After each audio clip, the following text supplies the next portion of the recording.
Hi hello வணக்கம் மக்களே. இந்த வீடியோவை ஸ்பான்சர் பண்ணுறது நம்ம எஜுக்வெஸ்ட். அவங்கள நீங்கள் பயன்படுத்தி உங்களுக்கு தேவையான நாலேஜை நீங்கள் டெவலப் பண்ணிக்கலாம். வாங்க வீடியோக்குள்ளே போகலாம். The struggle to find courses that truly speak your language, it's finally over. Welcome to EduQuest, where learning is made just for you. At EduQuest, we bring you a wide range of online courses, from career-building programs to skill-boosting masterclasses, all in your regional language. Because we believe language should never be a barrier to success. Our courses are tailor-made after understanding what today's learners really need. So why wait? Start learning the smarter, simpler way only with EduQuest.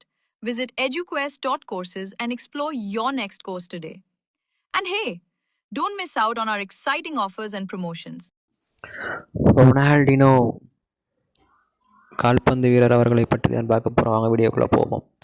Ronaldinho D Aziz மொரேரோ, பொதுவாக Ronaldinho அல்லது Ronaldinho கவுச்சோ என்று அழைக்கப்படுபவர் ஓய்வு பெற்ற பிரேசிலிய கால்பந்து வீரர். பல ஆண்டுகளாக உலக கால்பந்தின் சிறந்த வீரராக கருதப்படும். எல்லா காலத்திலும் சிறந்த கால்பந்து வீரர்களில் ஒருவராக கருதப்படுகிறார்.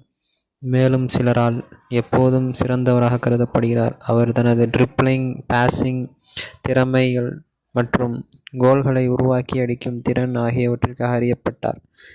இவை அனைத்தும் ஃபுட்சல் விளையாடும் அவரது இளம் வயது பின்னணியின் முக்கிய பண்புகள்.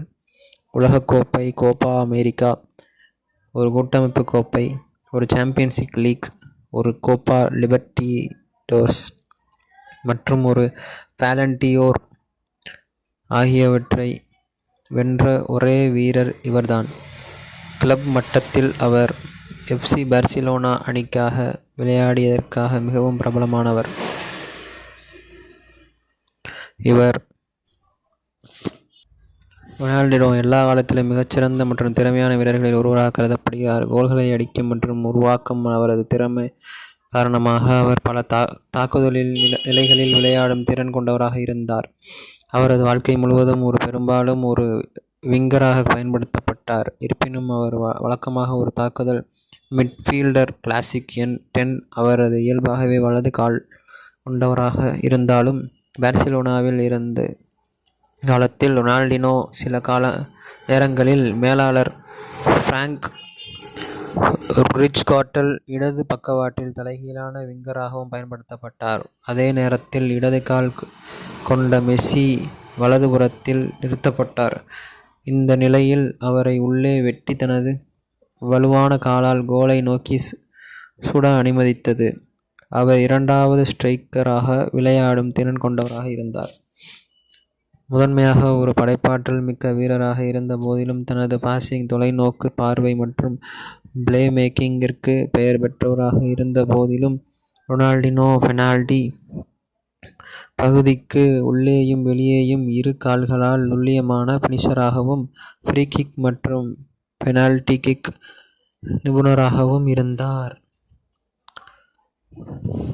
ஃபிஷ்களிடமிருந்து பந்தை வளைக்கும் திறனுக்காக அவரது முதன்மையாக அறியப்பட்டாலும் சுவருக்கு அடியில் சக்தியுடன் பந்தை தாக்கும் திறன் அவருக்கு இருந்தது. மேலும் அவ்வப்போது நகில் பால் நுட்பத்தையும் பயன்படுத்தினார்.